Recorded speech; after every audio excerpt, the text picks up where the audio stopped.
안녕하세요. 저는 올해 70이 간 넘어선 할머니입니다. 제 나이 또래의 여성분들은 할머니라는 말을 싫어한다고 요즘은 여사님이라는 말이 유행이라고 하죠. 하지만 저는 손자 손녀들이 너무 좋아서 그 애들한테서 할머니라고 불리는 게 전혀 싫지 않답니다. 여러분들에게 제 가족을 좀 소개해 드릴까 해요. 저는 몇 년 전에 남편을 먼저 하늘나라로 보냈고 슬하에 아들 둘에 막내딸 하나를 키워 다들 시집장가 잘 가서 일가를 이루고 잘 살고 있답니다. 손자도 첫째는 아들 둘, 둘째는 아들 하나 딸 하나, 그리고 막내딸은 외손주로 딸 하나를 낳아서 잘들 키우고 살고 있습니다. 제가 남편이 죽고 나서 혼자 살다 보니까 밤에 잠을 못 잘 때가 많거든요. 그래서 라디오를 틀어두고 자는 일이 많았는데 우리 큰손자가 라디오보다 재미있는 유튜브 채널이 있다고 해서 유튜브라는 것을 다운받아 봤답니다. 그러다가 옛날에 듣던 라디오 극장 같은 이 사연에 빠지다 채널을 알게 되어서 매일 밤마다 즐겁게 듣다 스르르 잠에 빠지곤 한답니다. 제가 이 채널을 좋아하는 이유는 각양각색의 사연들이 많아서이기도 한데요. 매일 다양한 사람들의 살아가는 이야기를 듣다 보니 저에게도 얼마 전에 그런 막장 드라마 같은 일이 일어났던 게 생각나서 이렇게 사연을 보내게 되었습니다. 70대 할머니 이야기라도 재미있을지 모르니까 끝까지 잘 들어주시길 바랍니다. 저는 가난한 시골 농부의 둘째 딸로 태어났습니다. 저의 부모님은 일제강점기 때부터 소작농으로 착취만 당하고 살아오셨어요. 그러다 해방이 돼서 일본인 부자들이 다들 본국으로 도망간 후 조그마한 땅을 가지게 되셨고 그 땅에서 농사를 짓고 사셨습니다. 그렇게 돈을 벌어 땅을 사고 또 사고 그렇게 하다 보니 어느새 땅 부자가 되어 있었다는 겁니다.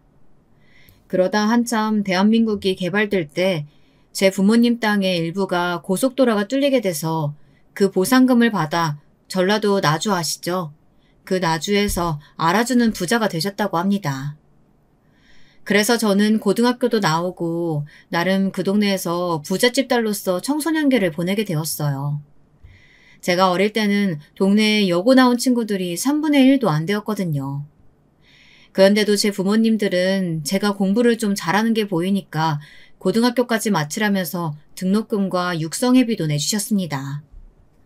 지금 생각하면 옛날 어른들 치고는 굉장히 깨어 계신 분들이었죠. 고등학교를 졸업하고 저는 광주 시내에서 직장 생활을 했습니다. 작은 사무실에서 격리 일을 했는데요. 그러다 동네에서 선이 들어와서 부모님이 선이나 보라고 하셨습니다. 저는 주말에 고향으로 돌아가서 한번 선만 보기로 했었는데 그 자리에서 남편을 만난 거예요. 남편은 옛날 사람 같지 않게 키도 크고 덩치도 컸답니다. 처음 봤을 때 무슨 씨름 선수 같다는 생각이 들 정도였으니까요. 하지만 여자 앞에서는 말도 잘 못하고 얼굴만 붉히는 쑥맥이 따로 없었어요. 저는 그런 남편의 순수한 모습에 호감이 갔고 남편도 제가 마음에 들었는지 결혼을 약속했습니다. 저와 남편 둘 다 나주가 고향이어서 결혼식은 나주에서 하기로 했습니다. 그리고 저는 결혼한 후 짧은 직장 생활을 마치고 남편의 직장을 따라 전주로 이사를 했습니다. 남편은 나주에서 작은 전자기기를 만드는 공장의 공장장이었는데요.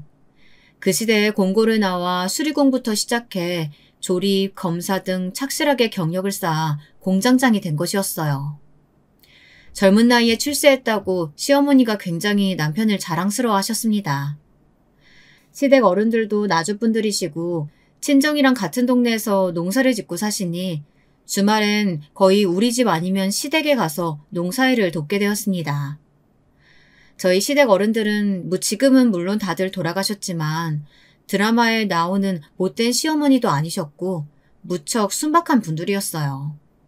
워낙에 땅밖에 모르고 농사만 짓고 살아오신 분들이라 누굴 속일 줄도 모르고 며느리들한테 싫은 소리도 한 번 안 하고 사신 분들이세요. 그러다 보니 저 역시 우리 애들이 결혼할 때도 좋은 시어머니가 되어야겠다 생각을 많이 하고 살았습니다. 그저 저희 시어머니처럼만 하자고 생각했죠. 그러면 어디 가서 며느리들한테 욕은 안 먹을 거라고 믿었으니까요. 제 남편은 전주에서 전자기기 공장을 사장님께 인수받아 사장이 되었습니다. 거기다가 우리 친정도 땅 부자이다 보니까 저는 아이들한테도 부족함 없이 뭐든 해주면서 키울 수가 있었습니다.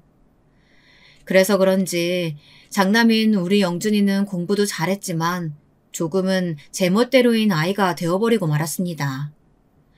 어릴 적부터 욕심이 많아서 용돈도 먹을 것도 제 동생들보다 조금이라도 더 많이 받아야 했습니다. 처음에는 장손의 장남이라고 저희 시부모님도 손자 영준이를 너무 오냐오냐 해주시곤 했죠. 만나기만 하면 용돈도 듬뿍 주시고 명절 때 다 같이 밥을 먹을 때도 영준이한테만 소고기며 갈치며 맛있는 것들로만 앞에 놓아주셨습니다. 제 둘째 아들과 딸은 시댁에 갈 때마다 그런 할머니의 모습에 불만을 가지기도 했는데요. 참 사람 좋으신 분들이긴 하지만 옛날 분들이라 그런지 장남에 대한 편애만큼은 어쩌실 수 없었던 것 같아요. 엄마, 할머니는 형만 좋아하시나 봐. 형한테만 용돈 10,000원이나 더 주고 나하고 영애한테는 딱 10,000원씩만 주셨단 말이야. 맞아. 요즘 같은 시대에 어떻게 아들, 딸, 장남 이런 걸로 차별 대우받아야 돼? 나 너무 억울해. 다 같은 손자, 손녀지. 나 이럴 때는 정말 할머니 싫어지려고 해. 그렇게 시댁에 갔다 오는 날엔 제 둘째 아들이랑 딸에게 어김없이 불평불만을 들어야만 했어요. 저는 큰애 몰래 둘째와 딸에게 용돈을 더 주면서 할머니가 일부러 그러시는 건 아니라며 참으라고 다독거리곤 했습니다. 그 후로도 세월은 빠르게 흐르더군요. 장남 영준이는 서울에 있는 대학을 나와 서울에 사는 여자친구를 만나더니 결혼 후에도 서울서 살더라고요. 큰아들이 결혼할 때 저는 조금 서운하기도 했어요. 하지만 제가 좀 마음에 안 들더라도 아들이 사랑하는 사람을 반대하는 것만은 하고 싶지 않았기에 그냥 시원하게 보내줬습니다. 사실 제 큰며느리는 처음 만났을 때부터 저와는 마음이 맞지 않았습니다. 첫인상은 참 예쁘고 얌전하게 보였는데 처음부터 너무 거리낌 없이 저한테 엄마 하면서 반말을 하더라고요. 저는 좋게 생각해서 나한테 거리감 느끼지 않으려고 애가 저러는가 보다 생각을 하기로 했습니다. 그런데 결혼해서 사돈에게 하는 걸 보니 그냥 말투 자체가 제 부모님에게도 반말을 하더라고요.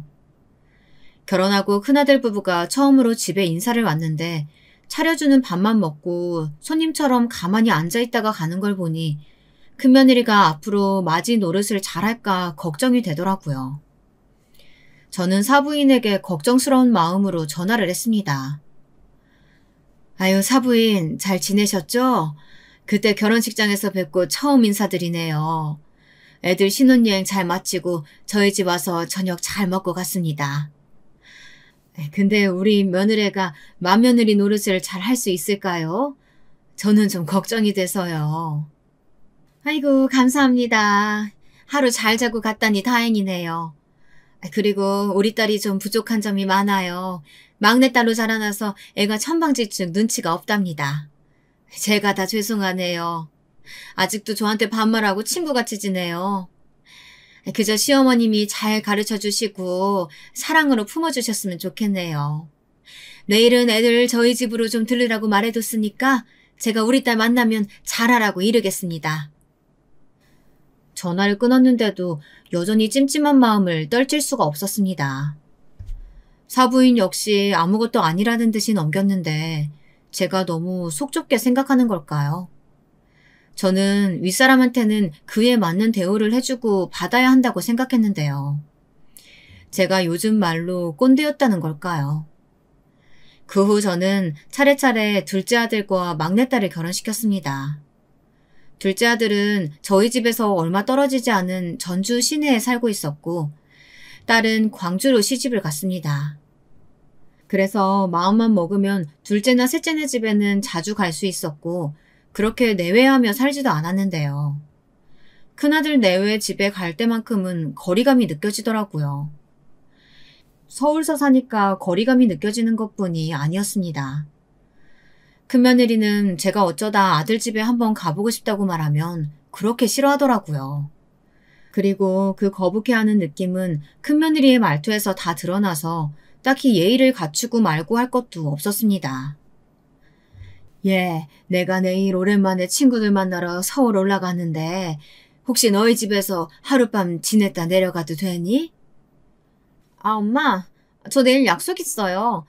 저도 미룰 수 없는 약속이라서 저녁 먹고 늦게 들어갈 텐데 남편도 야근한다고 했고 그럼 제가 그냥 현관 비밀번호 알려드릴 테니까 왔다 가시던지 마음대로 하세요. 엄마가 제가 집에 없어도 잘 있다 가실 거면 와도 되고요. 이런 식으로 말끝을 분명히 하지 않고 흐리면서 그 애는 제가 불편하다는 것을 숨기려고 하지도 않더군요. 며느리가 저렇게 말하는데 제가 마음이 불편해서 그 집에 갈 수나 있겠습니까? 저는 점점 큰아들네 집에 왕래도 안 하고 거의 남처럼 지내게 되었습니다. 그렇게 한참 무소식이 희소식이다 생각하면서 지냈습니다. 챙겨야 할 자식들이 셋이다 보니 김장을 할 때마다 거의 100포기가 넘어가는데요. 둘째 며느리랑 둘이서 하려니 너무 힘이 들더라고요. 그래도 둘째 며느리는 착하고 고분고분 자기 할도리는 하는 애였습니다. 시어머니가 불러도 거절 한 번 안 하고 지금까지 같이 김장을 해오고 있으니까요. 그래도 큰며느리네 집에 김장김치를 안 보내줄 수는 없는 노릇이니 김치는 택배로 꼬박꼬박 보내주었습니다. 그렇게 몇 년이 지난 후 저는 어처구니 없는 전화를 받았습니다. 아, 엄마, 저희 집 김치 잘 안 먹어요. 먹을 사람 없어요. 우리 애들도 김치 안 좋아하고 남편도 거의 집에서 밥 한 끼도 안 먹어요. 신혼 때부터 계속 말하고 싶었는데 엄마가 실망하실까봐 계속 참고 있었거든요. 이제 결혼한 지 10년도 됐으니까 저도 좀 할 말은 하고 살아야 속병이 안 날 것 같아서요. 이제 저희 집에 김치 택배 안 보내셔도 돼요. 뭐? 그게 무슨 소리야? 이제껏 이 시할머니랑 시할아버지가 농사 지은 걸로 받은 배추랑 고춧가루로 정성껏 담아서 보냈던 것들인데 필요가 없어? 아니 그렇게 싫었으면 처음부터 안 받는다고 하지 그랬어. 내가 네 동서랑 둘이 얼마나 힘들게 담아다 줬는데. 그러니까요. 너무 정성 들여서 하실 필요는 없다고요. 원하지 않는 친절은 친절 아닌 거 몰라요? 엄마도 연세가 그만큼 되셨으니까 눈치가 좀 있으셔야죠. 하여튼 난 할 말 다 했으니까 끊을게요. 툭 끊긴 전화기를 들고 저는 손을 부들부들 떨었습니다. 처음부터 제 김치가 마음에 안 들었다는 얘기를 어떻게 이렇게 아무렇지 않게 할 수가 있어요. 차라리 며느리 말대로 입맛에 안 맞았다고 하면 빨리 말해주었더라면 그 고생하지 않고 3, 40포기는 빼고 했겠죠. 저는 생각할수록 며느리의 마지막 말이 서운했고 화가 나더라고요. 저는 남편이 들어오기를 기다려서 오늘 있었던 며느리와의 통화 내용을 전부 말했습니다. 그리고 이렇게 덧붙였죠. 여보, 큰며느리랑 나는 정말 안 맞나 봐. 아무리 자기가 막내딸이었대도 그렇지 남의 집에 큰며느리로 왔으면 그에 맞는 행동을 해야지. 아휴, 생각할수록 화가 나네 정말. 당신은 어떻게 생각해요? 내가 나쁜 시어머니야? 잘해줘도 저 난리니 이제부터 뭐 해주고 싶지도 않아. 어떻게 며느리 성격을 하루아침에 고쳐. 당신이 좀 참고 두고 보자고. 그래도 나이 더 먹으면 철 좀 들겠지. 그냥 해달라고 하는 것만 해줘. 괜히 다른 친절 베풀지 말고. 남편은 그래도 자식이라고 며느리 편을 들더라고요. 그 말을 듣고 저는 분해서 남편과 며칠 동안 말도 안 하고 지냈습니다. 제가 속이 좁은 사람이라 그런 건지 저는 큰아들이 제 아내 편을 들 때도 그렇고 제 남편이 큰며느리에게만은 참아보라고 얘기할 때마다 부글부글 화가 치밀었습니다. 크고 작은 큰며느리와의 불화가 있을 때마다 제 곁에는 제 편을 들어줄 사람이 없었습니다.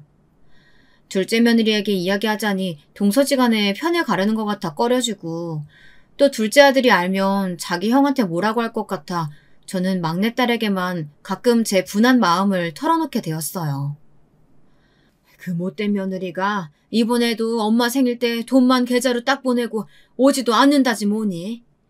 난 큰애들 손자들 너무 보고 싶은데 그걸 그렇게도 매몰차게 거절한다. 어쩌면 네 동서는 사람이 그러니? 그러게 말이야. 난 어릴 때부터 오빠도 싸가지 없다고 느꼈지만 큰언니는 더 그런 것 같아. 정말 끼리끼리 만난다고 하는 말이 딱 맞는다니까. 엄마, 내가 엄마 생신 때 우리 딸 데리고 꼭 갈게. 그 집 애들은 그래도 착한데 아주 부모가 못돼 빠져가지고. 그 집 부부랑 계속 말 섞고 그러지 마. 엄마만 상처받을 게 뻔하니까. 그래도 네 큰오빠인데 어떻게 그래. 큰오빠는 괜찮아. 그래도 걔는 가끔 회사 근처서 밥도 사주고 그러는데 며느리가 문제지.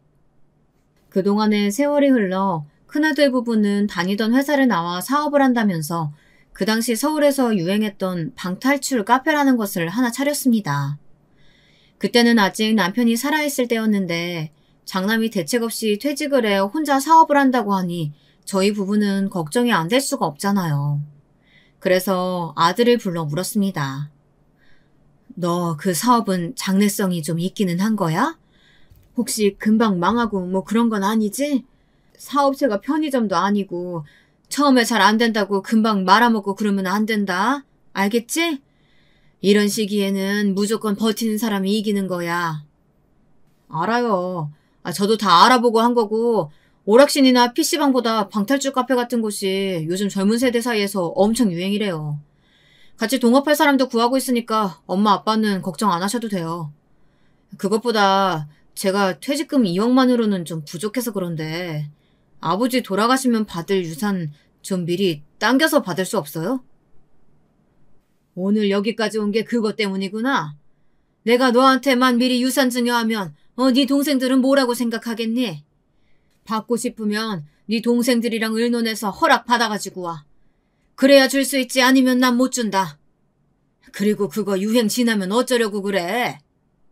저는 큰아들이 한다는 그 카페에 대해선 아는 것이 하나도 없었고 남편은 걱정돼서 그런지 유선 증여를 쉽게 허락하지 않으려고 하더라고요. 저는 그래도 장남이 손 모아가며 부탁하는데 매몰차긴 거절하긴 좀 그랬어요. 그래서 제가 따로 모아두었던 3천만 원이 들어있는 통장을 남편 몰래 큰아들에게 주었습니다. 큰아들은 저에게 우물쭈물 고맙다고 말하고는 그 돈을 넙죽 받아가지고는 뒤도 안 돌아보고 서울로 달아나듯 가버리더군요. 저는 그런 큰아들의 뒷모습을 보면서 돈을 주고도 왠지 찜찜했습니다. 그래도 부모 마음이란 게 어디 그렇습니까? 그저 자나깨나 자식들이 잘 되기만을 바라고 있는 마음 아니겠어요? 그 카페라는 사업을 벌이고 나서부터 안 그래도 거의 시댁에 오지 않았던 큰아들과 며느리는 발길이 아예 더 뜸해졌습니다. 그 와중에 둘째 아들이 아버지의 뒤를 잇겠다고 하면서 다니던 직장을 그만두고 제 남편이 운영하던 전자기기 공장에 새로 들어와 일을 배우고 있었거든요. 장남보다 더 든든한 아들 노릇하는 둘째 아들에게 저는 더 마음이 가는 것을 어떻게 막을 수는 없었어요. 그런데다 둘째 며느리가 성격도 더 묻어나고요.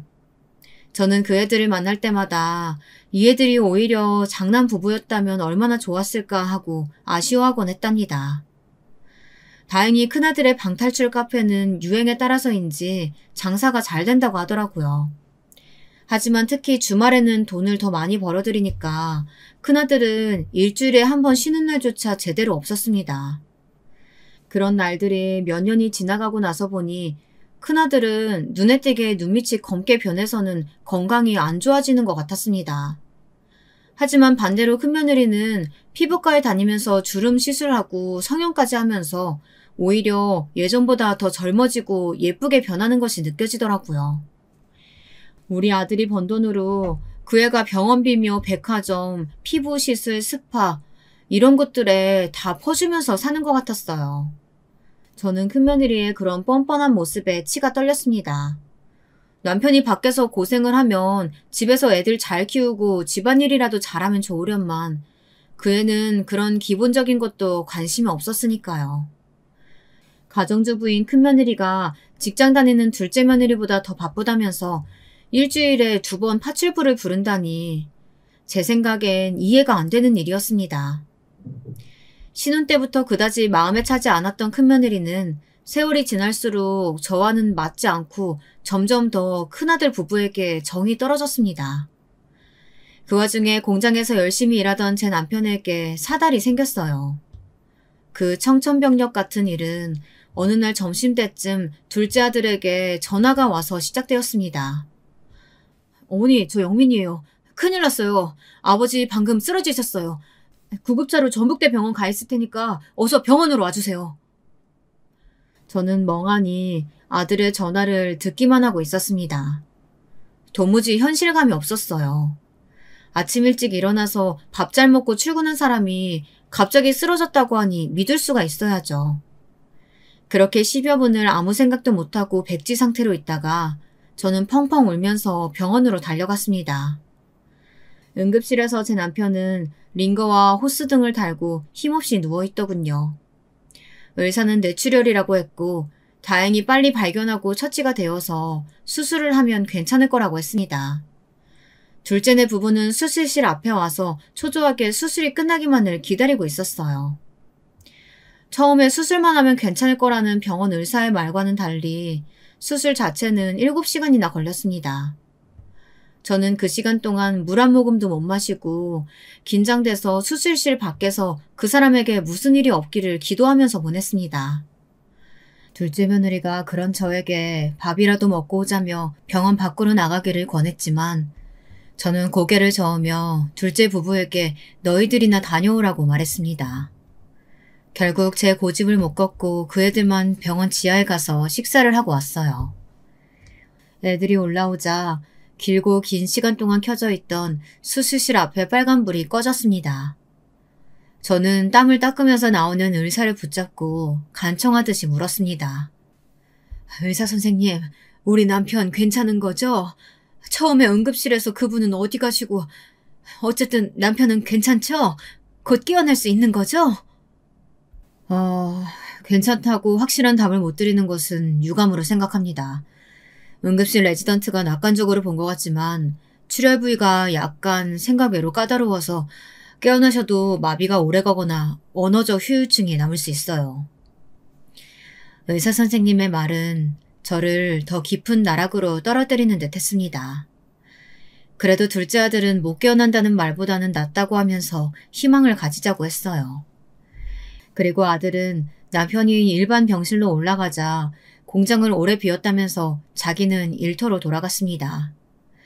조용한 1인실 병실에는 둘째 며느리와 저만 남았습니다. 며느리는 저를 안타까운 눈으로 보더니 주머니에서 김밥 한 줄을 꺼내는 것이었습니다. 어머니, 마음 강하게 하셔야 돼요. 어머니도 이렇게 아무것도 안 드시면 쓰러질 수 있으세요. 그러니까 아버님 병실엔 제가 있을 동안 어디 휴게실이라도 가서 이거 좀 드시고 누워있다 오세요. 먼저 쓰러지시면 안 되세요. 그래, 내가 애미답지 못하게 너한테 걱정을 끼치고 말았구나. 그럼 좀 부탁한다. 긴장이 풀렸더니 나도 힘이 하나도 없네. 고마워. 잘 먹을게. 며느리가 준 김밥을 받아들고 저는 남편이 누워있는 병실을 나왔습니다. 복도를 보니 사람들이 엄청 많았어요. 어딜 가서 이걸 먹나 하는 생각을 하다가 저는 문득 큰아들에게 전화를 해야겠다는 생각이 들었습니다. 아무리 바쁜 애라도 지 아버지가 쓰러졌는데 그래도 한 번은 다녀가야지 하는 생각에서요. 저는 그중 조용한 대합실에 앉아서 큰아들에게 전화를 걸었습니다. 원래 밤에도 바빠서 전화를 잘 안 받던 아이여서 끈질기게 걸고 또 걸었어요. 5번이나 새로 걸고 나서 큰아들은 겨우 전화를 받더군요. 어머니, 무슨 일이세요? 저 지금 바빠서 전화 길게는 못해요. 네 아버지 쓰러지셔서 수술 받았어. 내일은 그 가게 문 닫던지 누구한테 맡기고 좀 내려와 얼굴이라도 비치고 가라. 아버지 뇌출혈이었대. 네? 그러셨구나. 근데 어떡하죠? 내일도 여기 맡길 사람은 없는데. 영민이가 잘 모실 거 아니에요? 저 나중에 아버지 퇴원하시면 집으로 갈게요. 아니면 와이프한테 전화해보세요. 너는 장남이 돼가지고 그게 무슨 소리야. 아버지가 까딱하면 돌아가실 뻔했다고. 너는 너만 잘 살면 그만이니? 부모가 그렇게 우스워? 잠만 하지 말고 내일 당장 내려왔다가 가. 저는 화가 잔뜩 난 채로 통화를 끊고 나서 자리에 앉아 엉엉 소리를 내며 울어버렸습니다. 먹으려고 펼쳐놓았던 김밥은 몇 개는 바닥에 떨어뜨리고 남은 것들은 눈물이 묻어 먹을 수도 없었고요. 저는 어쩔 수 없이 김밥을 휴지통에 버리고 눈물 자국을 씻으러 화장실에 갔다가 아무 일도 없는 척하며 병실로 돌아왔습니다. 남편의 침대 옆에서 얼굴을 묻고 자고 있는 둘째 며느리가 문 열리는 소리를 듣고 부스스 일어났습니다. 어머님, 밥 드셨어요? 근데 큰형님 내외분께는 연락 안 해도 괜찮을까요? 그래도 아버님이 쓰러지셨는데 알려야 하지 않을까요? 네 아주버님은 그 카페인지 뭔지가 바빠서 못 오고 네 형님한테는 통화도 하기 싫어서 그냥 뒀어. 괜찮다. 어차피 서울에서 멀다고 핑계대고 오지도 않을 건데 뭐. 그래도 안 알리시는 것보단 말하는 게 낫잖아요. 어머니 여기서 쉬고 계세요. 제가 통화 좀 하고 올게요. 저렇게 말하는 둘째 며느리가 오히려 손이 똥서 같다는 생각에 저는 피식 웃었습니다. 아무리 봐도 부부끼리 닮는다고 둘째가 순박하고 착하니까 제 아내도 그런 애를 데려왔겠죠. 살면 살수록 첫째랑 둘째는 바뀌어야 하는 게 맞는 것 같았습니다. 아들도 며느리도 말이에요.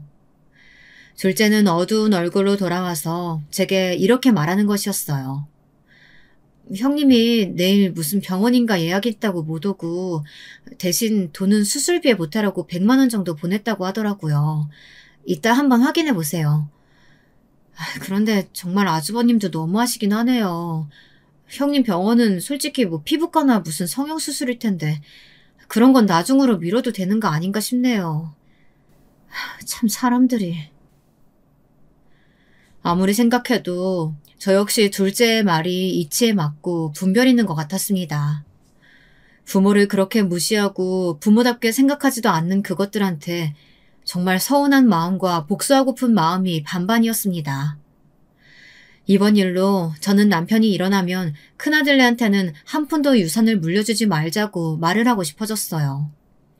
혹시 남편이 오랫동안 깨어나지 못하거나 일어나더라도 정상적인 사고를 하지 못할 가능성도 있는 문제이기에 저는 정신을 바짝 차리고 남편의 재산이 어느 정도인지 한번 셈을 해보기로 했습니다. 일단 전주의 집과 공장이 그 사람 소유고 통장에는 10억 정도가 있었습니다. 현금이나 주식 같은 팔면 돈이 될 만한 것들을 합쳐서 산출해보니 남편의 총 재산은 16억 정도였습니다. 저는 남편이 가지고 있는 서재 내 금고 안에서 유언장을 꺼냈어요.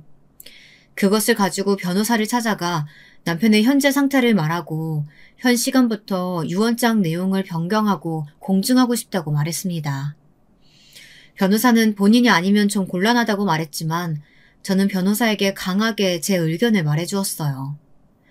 큰아들 내외가 남편이 정신이 올바르지 않은 틈을 타서 전 재산을 빼앗갈 수도 있다고 말하면서 그렇게 되면 나는 길거리에 나앉으니 빨리 바꿔달라고 했습니다.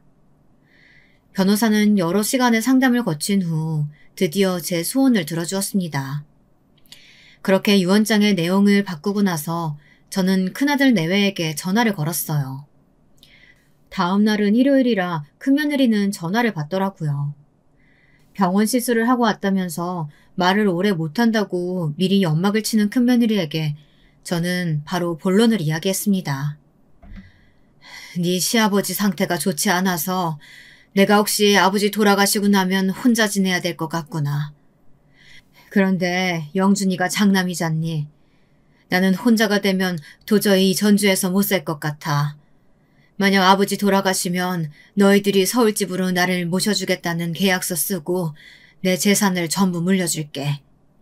그러면 영준이가 하는 사업에도 훨씬 도움될 테고 이미 너희 애들도 고등학생이고 손도 안 가니까 며느리 너는 가만히 앉아서 큰돈 버는 거나 마찬가지 아니야? 내일까지 너희 둘이 의논해서 답을 줘라. 그럼 다음 주에 올라가마. 어머, 아버님 건강이 생각보다 심각하신가 봐요. 알겠어요. 애아빠 들어오면 의논해서 내일 다시 연락드릴게요. 걱정하는 척하는 큰며느리의 목소리에는 감출 수 없는 탐욕스러운 마음이 담겨 있는 것 같았습니다. 저는 장남 집에 갔다가는 얼마 되지 않아 알거지로 쫓겨나겠다는 느낌이 강하게 들었습니다. 저는 변호사에게 미리 받아온 가짜 계약서를 꼼꼼하게 읽어보았습니다. 그 내용은 대략 제가 서울의 큰아들네 집에서 죽을 때까지 지내는 동안 며느리가 정성을 다해 나를 모시고 나면 그 애들에게 재산의 3분의 2가 간다는 내용이었습니다. 나머지 부분은 둘째와 셋째에게 똑같이 나누어 주기로 했죠. 공장만 둘째가 물려받고요. 저는 그 애들이 얼마나 있다가 본색을 드러낼까 생각하니 등골이 오싹하면서도 얼른 애들의 속마음을 알고 싶다는 생각도 동시에 들었습니다. 제발 그 애들이 제가 생각하는 것만큼 막장 패륜하는 아니기를 빌고 또 빌었습니다.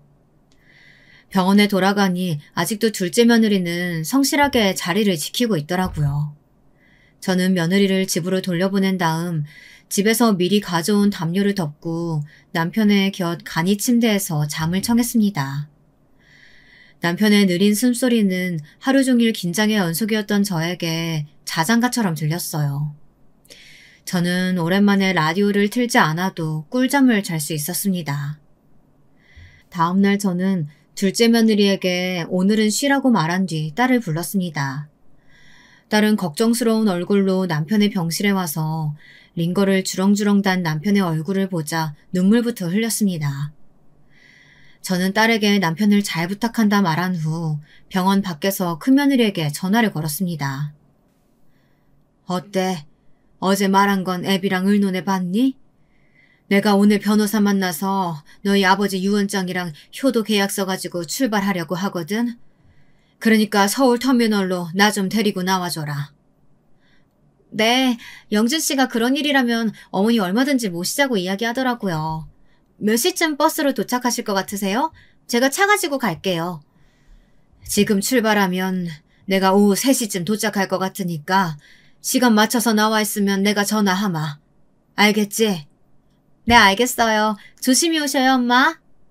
아버지가 쓰러지셔서 아직도 정신을 못 차리는 와중인데 큰며느리는 시아버지의 안부도 묻지 않고 자기 할 말만 하는 것이 썩 마음에 들지 않았습니다. 어차피 그 애들이랑 아예 연을 끊기로 생각하고 만나러 가는 것이니 차라리 속이 시원했습니다. 이번 일로 장남 부부의 민낯을 알게 되면 국물 하나도 그 애들 위에 남겨주지 않으리라 결심했어요. 저는 전주터미널에서 가장 빨리 서울로 가는 버스를 탔습니다. 서울터미널에 도착하니 사람들은 많은데 며느리의 전화는 아직 없었어요.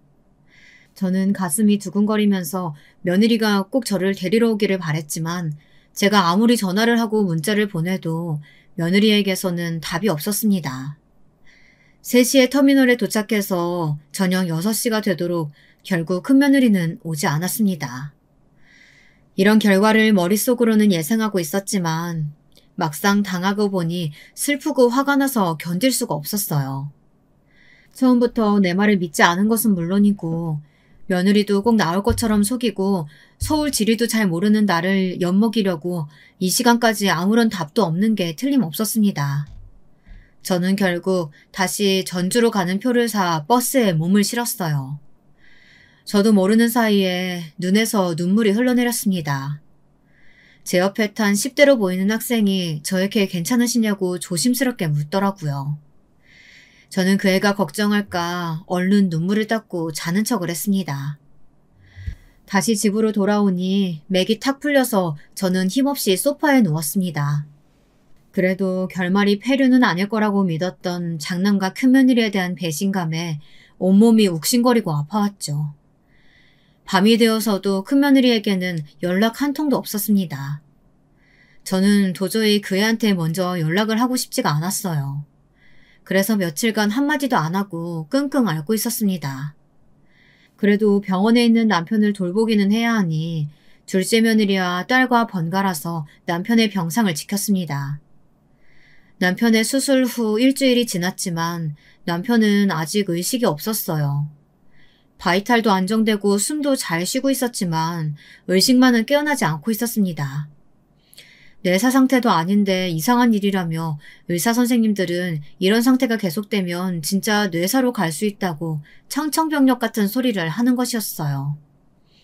둘째에게 의사의 말을 전했더니 걱정이 되었는지 좀 더 큰 서울의 병원으로 옮겨보자는 의견을 내놓았습니다.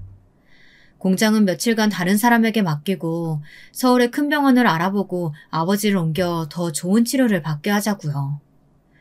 그러면서 둘째가 직접 형에게 전화를 해보겠다고 하더라고요. 저는 며칠 전 큰며느리와의 사건을 둘째 아들에게 조심스럽게 말했습니다. 뭐라고?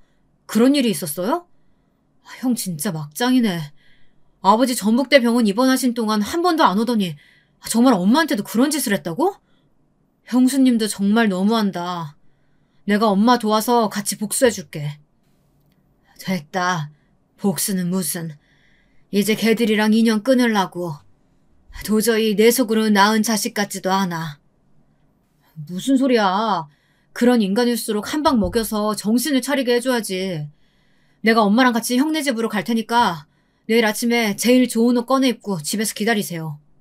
그리고 그 다음날 둘째 아들이 검은 양복을 쫙 빼입고 어디서 났는지 5억짜리 외제차를 끌고 집으로 왔더라고요. 저는 세상 태어나서 그런 차는 처음 보는지라 눈이 휘둥그레졌습니다. 아니 너 이런 번쩍거리는 외제차가 어디서 났어? 설마 너 이거 산 거 아니지? 아 설마 엄마. 내가 하루아침에 이런 차를 어떻게 사요. 고등학교 동창놈이 가지고 있는 건데 내가 어젯밤에 전화로 사정사정해서 빌린 거야. 형 기죽여 놓으려면 이런 것 좀 필요할 것 같아서요. 아 엄마, 엄마는 옷이 이런 거밖에 없어? 완전 시골 아줌마스럽잖아. 안 되겠다. 백화점 가자. 형네 집에 가기 전에 엄마 옷부터 사야겠다. 둘째는 그 비싼 외제차에 저를 태우고 전주에서 제일 큰 백화점으로 데려갔습니다. 그리고 100만 원이 넘는 옷을 사주었습니다. 저는 큰애 부부에게 보이려고 이런 낭비를 해야 하는 건지 제가 하려고 하는 일이 과연 필요한 건지 의심이 들었습니다. 제가 옷값이 걱정되어 둘째한테 그만하자며 거절을 했지만 둘째는 아무 말 말고 이런 때에 옷 얻어 입으라고 하면서 이 정도 옷은 사줄 능력 된다고 자기만 믿으라고 하더라고요. 아들이 골라준 그 옷은 비싸서가 아니라 제 마음에 꼭 들었습니다. 왜냐하면 둘째 아들이 사준 옷이기 때문이죠. 저는 이것저것 재지도 따지지도 않고 제 편을 들어주는 아들에게 든든함과 고마움을 느꼈습니다. 둘째 아들과 함께 장남의 집으로 찾아가는 동안 저는 차 안에서 내내 기분이 좋아 커피도 마시고 잠도 설핏 들었다가 일어나고 했습니다. 드디어 서울에 도착해 찾아간 장남의 집은 한강이 보이는 꽤 넓은 평수의 아파트였어요. 처음 결혼했을 때는 서울 변두리에 있는 작은 국민형 주택이었는데 그동안 돈을 좀 벌긴 했는지 새로 지은 브랜드 아파트에 살면서 그때까지 부모도 형제도 한 번도 초대하지 않았다고 생각하니 새록새록 큰아들에 대한 야속한 마음이 생기더라고요. 둘째 아들은 첫째의 집 앞에서 형에게 전화를 걸었습니다. 제가 전화했을 때와는 달리 제 동생의 전화는 그래도 빨리 받더라고요. 아, 형, 나 영민인데 지금 형네 집 앞에 와 있어. 오늘 형 그 방탈출 카페 문 닫고 집에 있는 거 다 아니까 이 문 열지? 큰아들은 현관문을 열더니 놀란 눈으로 번쩍이는 새 옷을 입은 저와 둘째 아들을 번갈아 가면서 바라보았습니다. 아, 갑자기 이렇게 불쑥 찾아오면 어떡하냐? 아무리 가족끼리여도 그거 실례인 거 알아?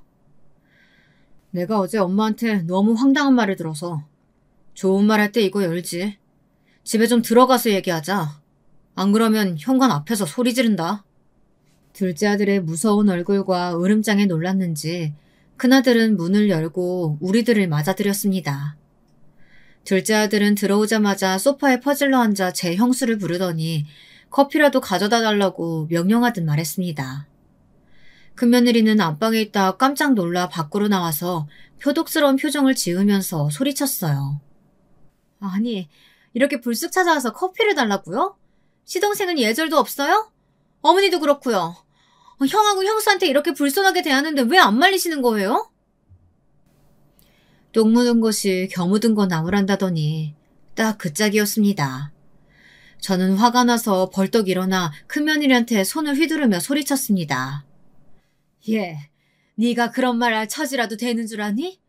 일주일 전에 그렇게 철석같이 마중 나온다고 하더니 나오지도 않고 내 전화도 문자도 씹고 너야말로 버릇없이 이 CM이 고려장 하는 거 아니야? 내가 너 찾겠다고 거기서 서울터미널에서 헤맨 것만 생각하면 아직도 이가 갈린다. 내가 오늘은 효도 계약서고 뭐고 다 엎어버리려고 찾아온 거니까 이참에 아예 모자지간에 연도 끊자. 아니 어머니 그게 무슨 말씀이세요? 그날 안 오신 거 아니었어요? 저는 이 사람한테 터미널에서 어머니 못 봤다고 얘기 들었는데. 당신 도대체 어떻게 된 거야? 그나들은 제 아내를 쳐다보더니 의아한 표정으로 물었습니다. 그러자 큰며느리는 갑자기 안절부절 못하면서 손을 달달 떠는 게 아니겠습니까? 아니 그게 아니고 사실은 그날 제가 다른 큰일이 생겨서 터미널에 못 갔어요. 어머니 죄송해요. 그 후에 전화하려고 했는데 도저히 죄송해서 전화를 못했어요. 그 말 같지도 않은 소리 하지 마라. 그 후에 일주일이나 전화할 시간이 있었는데 한 통도 연락 안 한 건 너잖아. 내가 먼저 어떻게 전화를 하니? 내 며칠 동안 얼마나 자존심 상해서 끙끙 앓았는지 알아? 너희들 같은 나쁜 새끼들은 앞으로 살면서 보고 싶지도 않고 더 볼 일도 없다. 그러니 아버지 돌아가셔도 너희들 유산 한 푼도 받을 생각하지 마. 엄마가 하고 싶은 말은 이것뿐이야. 저는 마루에 있는 탁자에 가짜 서류를 던지듯 내려놓았습니다. 큰아들은 그 서류의 내용을 인상을 찌푸리며 읽어보더니 갑자기 제 발목을 잡으면서 매달렸습니다. 엄마, 나 좀 살려줘요. 안 그래도 지금 좀 사업자금 필요해서 집담보로 대출 받으려고 했어요. 내가 아버지 서울에 있는 큰 병원 모시고 엄마도 우리 집으로 모실 테니까 이 유언장이랑 효도 계약서 사인하게 해주시면 안 될까요? 제가 그날은 잘못했어요. 네? 어머니, 이제라도 저희 집으로 오세요. 제가 잘 모셔드릴게요. 아버지 유산 중에 10억만 미리 증여해 주시면 제가 어머니 돌아가실 때까지 계속 잘 모실게요. 아들이 제 발목을 붙잡고 매달리자 큰며느리도 덩달아 무릎을 꿇고 두 손을 모아 싹싹 빌며 저자세로 나오는 것이었어요. 하지만 저는 이미 큰아들 부부를 믿을 수가 없었습니다. 저는 입술을 악물고 아이들에게 고개를 저었습니다. 둘째 아들 역시 큰아들에게 냉정하게 말했어요. 어머니가 일주일이나 형수님한테 푸대접 받은 걸로 끙끙 앓으셨어.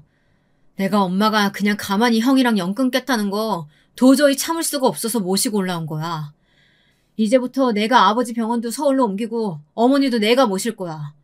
그러니까 형은 사는 동안 엄마한테 연락하지 말고 돌아가셨을 때나 오던가 해. 아니 네가 뭐라고 형한테 가르치려는 말투로 그딴 소리를 해. 나 네 형이야. 니네 집이 어머니 집하고 가까우니까 네가 전주에서 부모님 모시는 거야 당연하지. 꼭 장남만 부모 모시라는 법 있냐? 그래 형, 말 잘했네. 첫째만 부모님 모시라는 법도 없지. 그러니까 장남이라고 유산 다 받으라는 법도 없는 거야. 유산 받고 싶었으면 애초에 처음부터 잘했어야 되는 거 아니야? 형 네가 처음부터 싸가지 없게 나왔으니까 엄마도 속이 상해서 이러시는 거잖아. 부모가 얼마나 열이 받았으면 먼저 연을 끊자고 나오겠냐? 나중에 큰 조카가 형네 부부 못 모시겠다고 하면 기분이 어떨지 형 너도 한번 생각을 해봐라. 둘째 아들의 그 말을 끝으로 저는 큰애 부부 눈앞에서 가짜 효도계약서를 찢었습니다. 이제는 더 이상 기회는 없을 거라는 제 나름대로의 의사표현이었습니다. 제 성격을 잘 아는 큰아들은 망연자실해서 마룻바닥에 주저앉았습니다. 하지만 큰며느리는 제 허리를 잡고 아직도 포기할 기색 없이 계속 변명을 중얼거리고 있었죠. 엄마, 저 한 번만 용서해주세요. 사실 저희들 다른 사업하려고 생각하고 있었거든요. 그 돈 꼭 필요한 상황이란 말이에요. 네? 제가 아무리 잘못했어도 지금부터 잘하면 되잖아요. 그 기회라도 주셔야죠. 엄마 너무 냉정하신 거 아니에요? 됐다. 이제 버스 떠났어. 그럴 생각이 있었으면 그날 버스 터미널에 나왔어야 했어. 네가 급했던 그 일이 뭐였는지 모르겠지만 부모와의 약속 어기고 잠적할 만큼 중요한 일이었는지 네가 스스로 생각해봐라. 저는 제 몸에 달라붙은 며느리를 거칠게 떼어냈습니다. 그리고 둘째 아들의 손을 끌고 눈물을 흘리며 밖으로 나왔습니다. 저도 부모인지라 사업 자금에 쪼들리는 그 애들이 가엾기는 했어요. 그리고 저 자신이 초라하게 느껴지는 것이었습니다. 애초에 제가 큰며느리와 큰아들의 결혼을 나서서 강하게 반대했다면 이런 일이 없을 것 같았습니다. 모든 게 제 잘못이었을까요? 여러분들의 의견은 어떠신가요? 그렇게 장남부부의 집을 나온 저는 뒤도 안 돌아보고 집으로 돌아왔습니다. 다행히 남편은 서울의 세브란스 병원으로 옮겨진 후 이틀 만에 의식을 되찾았어요. 그동안 저는 둘째 부부와 호텔방을 하나 잡아 번갈아 투숙하면서 남편의 병간호를 했습니다. 남편은 의식을 찾고 난 후 일주일 만에 어눌하게나마 말을 하게 되었고 오른손과 다리에 마비는 왔지만 재활훈련을 하면서 퇴원해도 된다는 진단을 받아 전주에 내려갈 수 있게 되었습니다. 남편이 서울 세브란스에 입원해 있는 동안 큰며느리는 제가 오지 말래도 매일 와서 아버님을 돌보겠다. 그러니 유언장 내용을 좀 고쳐달라 이렇게 간청을 했어요. 하지만 저는 얼른 썩 꺼지라고 화를 내면서 며느리를 쫓아냈습니다. 그 모습을 보더니 퇴원을 하고 집으로 돌아간 날 남편이 제게 물었습니다. 아니, 어떻게 큰애 부부한테 그렇게 매몰차게 알 수가 있어? 당신 무슨 일 있었나? 내가 아픈 동안에 애들이랑 다퉜어? 말도 마요. 난 그 애들 이제 자식 취급도 안 하니까. 당신이 전북대병원에서 못 깨어날 때 걔네들 하루도 면회조차 안 왔어. 그러다가 내가 당신 재산 얼마라고 공개하니까 그때서야 모신다는 둥 집으로 오시라는 둥 이러면서 안면이 싹 바뀌잖아. 돈 때문에 부모 모시려는 그런 것들은 이제 내 아들도 며느리도 아니야. 제 말을 듣고 남편도 고개를 끄덕이면서 자기가 죽은 다음에라도 유산 꼭 지키고 있으라고 하더라고요. 첫째는 물론이고 사람이 언제 어떻게 바뀔지 모르는 거라고 하면서 말이죠. 그러나 둘째 아들은 제가 유산 공개를 하기 전에도 저한테 진심으로 잘 대해줬고 둘째 며느리도 남편이 병상에 누워있을 때 거의 매일같이 찾아와 병간호를 했다고 했더니 그래도 한 놈만 나쁜 놈이라 다행이라고 우리가 자식 농사를 완전 망치지는 않은 거라며 저를 위로해 주었습니다. 병원에서 퇴원한 후 남편은 저를 의지하면서 집에서 요양을 했습니다. 저는 이제 얼마나 남편의 얼굴을 볼지 모른다는 불안감에 하루하루 잘해주려고 노력하고 있어요. 둘째네와 딸도 주말에는 다른 약속 같은 걸 잡지 않고 우리 집으로 와 다 같이 한 끼라도 챙겨 먹고 손자 손녀들도 일부러 데려와서 보여주려고 노력을 했죠. 그렇게 1년이 지나자 남편은 어느 날 갑자기 신부전으로 세상을 떠났습니다. 저는 너무나 슬펐지만 그래도 말년에 가족들에게 둘러싸여 살다 갔으니 여한은 없을 거라고 믿고 싶습니다. 남편의 장례를 치르던 날 첫째 아들네는 가족 모두 서울서 내려와서 저한테 다시 무릎을 꿇었어요. 손님들 치르기도 힘들어 죽겠는데 이 애들은 도대체 아직도 돈밖에 관심이 없나 한심한 생각만 들었습니다. 엄마, 이제 제발 마음 좀 돌려주세요. 처음에 이 사람한테 말씀하셨다면서요. 아버지 돌아가시면 도저히 전주서 못 사신다고. 죽을 때까지 저희랑 사신다고 말이에요. 저 진짜 아버지 유산 필요해요. 네? 제발 다시 한 번만 생각해 주세요. 어머니, 저 진짜 그동안 반성 많이 했어요. 그러니까 유산 좀 나눠주세요. 네? 10억만 주시면 제가 정말로 잘 모실게요. 도대체 지금 와서 이것들은 왜 이런 진상짓을 하는 것인지 저는 그 속셈이 뻔히 보였지만 일부러 굳게 입을 다물고 밥이나 먹고 가라고 하면서 큰아들 부부를 장례식 끝나자마자 서울로 쫓아내버렸습니다. 이제 나한테 아들은 영민이 뿐이야. 그런 줄 알면 이제 그만 미련 끊고 너희들이나 잘 살아. 나 서울 가서 네 와이프랑 같이 살면 화병 나서 제명에 못 살 것 같으니까. 이 엄마 오래 살길 바란다면 그냥 너희들끼리 잘 살고 다시는 찾아오지 마라. 큰아들 부부는 이렇게까지 비는데도 용서해주질 않는다며 엄마 너무 독하다고 기어코 성을 내며 서울로 올라갔습니다. 이제 첫째네 손주들까지 못 본다고 생각하면 눈물이 나서 견딜 수 없었지만 그 애들도 이미 다 장성하고 나니 제 부모가 할머니에게 못된 짓 한 건 알았나 봅니다. 인연을 아예 끊지 않고 가끔 할머니 집이라고 찾아오더라고요. 그런 손주들에게는 아직도 고맙고 그 애들이 짠한 생각 들어 용돈도 주고 맛있는 것도 해주면서 살고 있습니다. 부모가 되어서 웬만하면 자식들을 용서해줘야 한다고 말하는 제 또래 청취자분들도 계실지 모르겠습니다. 하지만 제가 그날 서울 터미널에서 느꼈던 심정을 생각하면 저는 제가 독하다고 생각하지 않습니다. 큰아들 부부는 마지막 기회를 버렸고 저는 그때의 트라우마 때문에 다른 지역에 갈 일 있으면 고속버스를 이용하지 못하고 꼭 둘째 아들한테 부탁해 차를 타고 가야 하게 되었거든요. 오늘 제 이야기는 여기까지 하겠습니다. 여러분, 막장 드라마 같은 제 인생 이야기 어떻게 들으셨는지 궁금합니다. 제게 앞으로 소원이 있다면 둘째 아들, 딸내 식구들과 오래 왕래하면서 사이좋게 살아가는 것이고요. 그 배은망덕한 첫째 아들내는 자력으로 살아남을 테죠. 더 이상 신경 쓰고 싶지 않습니다. 저의 긴 글 읽어주신 여러분들 감사합니다. 더운 여름 건강히 보내시길 바라겠습니다.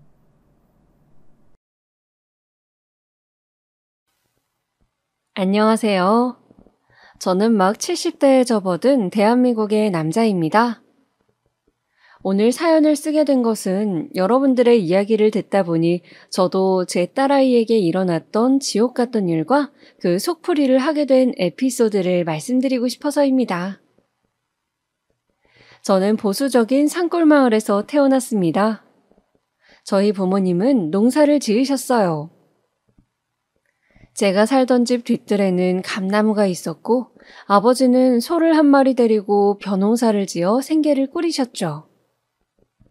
젊은 시절에 면사무소에서 근무를 하시다가 그만두시고 가업이었던 농사를 이으셨다고 하는데 저는 6남매 중 둘째로 위로 누나가 있었기에 장남으로 집안의 기대를 받으며 자랐습니다. 공부를 곧잘 했기 때문에 고등학교까지 무사히 마쳤고 학력고사 성적이 좋아 인근 큰 도시의 유명한 국립대 경영학과를 가게 되었습니다. 사실은 서울의 유명한 사립대 경영학과도 갈 수 있는 성적이었지만 부모님께서 동생들도 많은데 서울에 보내기는 형편이 힘들다고 하셔서 어느 정도 타협을 하게 된 것이죠. 그렇게 국립대 경영학과를 졸업하고 저는 고향 부근 1시간 거리 정도 지역의 은행에 취직을 하게 되었습니다. 막 사회 초년생이었던 시기 새내기 은행원이었던 저는 업무를 실수해서 허둥대기도 하고 부모님을 떠나 지내는 타지 생활이 힘들기도 하여 취직하고 1년 동안은 굉장히 마음이 불안정했어요. 그런데 그런 저를 살뜰히 챙겨주는 여직원이 있었습니다. 비록 고졸로 은행 창구 일을 하는 친구였지만 항상 깔끔한 옷차림에 성실하고 부지런한 직원이었어요. 아침마다 저에게 미소를 지으며 인사를 하는 그 친구를 보면서 저는 점차 호감을 가지게 되었죠. 자판기 커피를 함께 마시며 이것저것 물어보니 시골에 형제가 많다 보니 고등학교를 졸업하고 은행에 취직하게 되었다고 했습니다. 저희 때는 여자들이 대학까지 마치는 경우는 흔치 않기도 했고요. 저는 그 아가씨와 결국 연애를 하고 부모님의 반대를 무릅쓰고 결혼하여 이듬해 예쁜 딸을 낳았습니다. 아내는 아기를 낳고 일을 그만두었는데 아기를 낳을 때 피를 많이 흘려서 수혈을 받은지라 산후조리를 한다고 했지만 항상 피곤해하고 기력이 없어 했습니다. 저는 아내가 잘 쉴 수 있도록 보살폈지만 결국은 신장에 이상이 생겨 아내는 그 힘들다는 투석을 하게 되었죠. 저는 은행 일을 하면서 아내를 살뜰히 보살폈지만 아내는 제때 신장을 이식받지 못해서 결국은 제 딸아이가 5살밖에 안 되었을 무렵 하늘에 별이 되고 말았습니다. 세월이 많이 지난 일이라 지금은 이렇게 담담하게 말하지만 그 당시에는 정말 하늘이 무너지는 것 같더군요. 황망하게 아내의 장례식을 치르는데 저도 그냥 아내를 따라 관에 들어가서 뚜껑을 닫아버리고 싶더군요. 아마 그때 제 등 뒤로 업어달라고 매달리던 딸아이가 없었다면 저는 제정신을 유지하지 못하고 우울증에 시달리다가 극단적인 선택을 했을 겁니다. 아내가 그렇게 떠나고 부모님의 도움을 받아 딸아이를 키우면서 자식을 위해서 남은 생을 다 바치겠다고 다짐했습니다. 먼저 간 아내의 몫까지 내가 엄마 아빠 몫을 다 해주리라. 우리 아이가 그늘이 없게 내가 잘 키우리라 하고 매일 아침마다 화장실 거울을 보면서 주문을 외우듯이 스스로에게 세뇌를 했던 것 같아요. 조금 커서 유치원에 간 딸아이가 아빠, 우리 엄마는 하늘나라에서 언제 와? 라고 물을 때마다 저는 눈물을 속으로 삼키면서 아주 나중에 우리가 하늘나라에 가게 되면 엄마랑 만날 수 있을 거야. 라고 말하면서 딸아이를 꼭 안아주었습니다. 그럴 때면 딸은 숨 막힌다면서 저를 타박하곤 했죠. 저는 하나밖에 없는 딸이기에 옛말 그대로 불면 날아갈까 쥐면 꺼질까 딸의 일이라면 만사 제쳐놓고 달려가는 딸바보 아빠로 살았습니다. 다행히 딸은 엄마의 부재에도 밝고 건강하게 쑥쑥 잘 커졌어요. 열심히 딸을 키우면서도 저도 은행에서 점점 직급이 올라갔습니다. 딸이 고등학생일 무렵 저는 부지점장을 달게 되었죠. 딸은 어릴 때부터 책을 많이 읽어서인지 엄마들이 신경 써서 학원도 보내고 과외도 보내는 다른 아이들 못지않게 공부를 잘했습니다. 가끔 엄마와 팔짱을 끼고 옷을 사러 가거나 목욕탕 가는 친구들을 부러워하긴 했지만요. 그럴 때면 딸은 자신은 결혼하면 꼭 딸을 낳아서 엄마랑 같이 데이트 못한 한을 풀겠다면서 저에게 웃으며 말하곤 했죠. 딸이 대학 입시를 치를 무렵에는 수시가 점점 활성화되던 시기였어요. 딸은 내신 성적이 좋았는데 마침 학교의 수시 전략을 잘 짜기로 유명한 선생님이 계셔서 본인의 성적보다 더 좋은 대학에 붙게 되었습니다. 무려 서울대 약대를요. 저는 딸이 서울대를 붙었다는 사실이 믿기지 않았습니다. 항상 전교 1등만 하던 것은 아니었고 그냥 전교에서 상위권이었는데 생활기록부며 농어촌 전용 적용지역에 집이 있었던 것 등 몇 가지 유리하게 반영된 점이 있어 가능했다고 담임선생님께서도 자랑스러워 하셨어요. 저는 딸이 우리나라에서 가장 이름난 대학에 가게 되어서 너무너무 기쁘면서도 일 때문에 제가 서울에 갈 수는 없어 혼자 보내는 것이 마음 아팠습니다. 걱정하는 저에게 딸은 씩씩하게 말하더군요. 아빠, 내가 열심히 해서 꼭 약사 돼서 아빠 호강시켜줄게요. 엄마 없이 나 키우느라 정말 고생 많았어요. 사랑해요. 저는 딸이 너무 고맙고 또 예뻤어요. 마음 같아서는 그냥 집 근처 좋은 대학을 가면 안 되냐 말리고 싶었지만 또 우리나라 최고 대학을 나온다면 딸아이의 인생은 나와는 좀 더 다르겠지 하는 생각도 들었답니다. 그래서 결국 저는 서울로 딸을 보내고 말았죠. 처음 며칠은 딸을 떠나보내고 너무너무 외로웠지만 시간이 지나니 오히려 제 시간도 많아지고 홀가분하기도 했어요. 가끔 전화를 하면 딸은 딸대로 서울이라는 큰 도시의 문물을 즐기면서 새로운 세상에서 많은 것을 보고 배우고 있다고 잔뜩 신나는 목소리였습니다. 그리고 방학만 되면 신나서 제 선물을 이것저것 사들고 내려오곤 했죠. 그렇게 딸이 서울대에 입학하고 2년을 마친 때였어요. 어느 날 딸에게 전화가 왔습니다. 여보세요? 딸내미 잘 있어? 별일 없지? 불길하게도 수학이 너머의 딸은 대답이 없었습니다. 그러고 보니 요즘 좀 전화가 뜸했던 것 같다는 생각이 머리를 스치고 지나더군요. 여보세요? 지연아, 듣고 있어?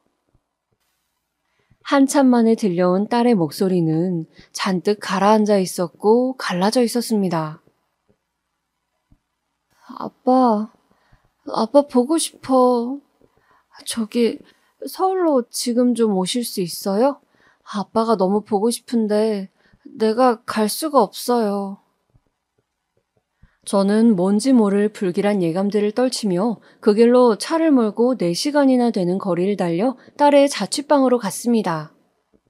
가는 동안 여러 가지 잡생각과 걱정이 몰아쳤지만 지금은 그저 어쨌든 큰일이 있었다면 멀쩡히 전화를 하지 못했을 거라고, 최소한 어디를 크게 다친 것은 아닐 거라며 위로를 했어요. 사실 딸은 이상하게 이번 겨울방학에는 집에 오지 않고 3학년 준비를 하겠다고 했습니다. 취업 준비도 미리 하려면 토익 학원도 다녀야 하고 이것저것 할 일이 많다고 하더라고요. 저는 그 말을 믿고 내심 섭섭했지만, 그래, 취직 준비를 요즘은 3학년부터 한다더라. 바쁜데 어쩌겠니? 그냥 다음에 아빠가 한번 서울 갈 일 있으면 들르마. 하고 얘기했었어요. 그리고 저도 지점일이 바빠서 올라가지 못하고 유야무야 했었죠. 띵동, 띵동. 간신히 딸이 살고 있는 원룸 건물로 들어서 딸의 집 초인종을 눌렀습니다. 딸은 학교 앞 신축 풀옵션 원룸에 살고 있었어요. 8평 정도 되는 집이었죠. 끼익! 무거운 소리를 내며 현관문이 열렸습니다. 그리고 열린 문틈 사이로 저에게 제일 처음 보인 것은 딸의 동그랗게 부풀어 오른 배였어요.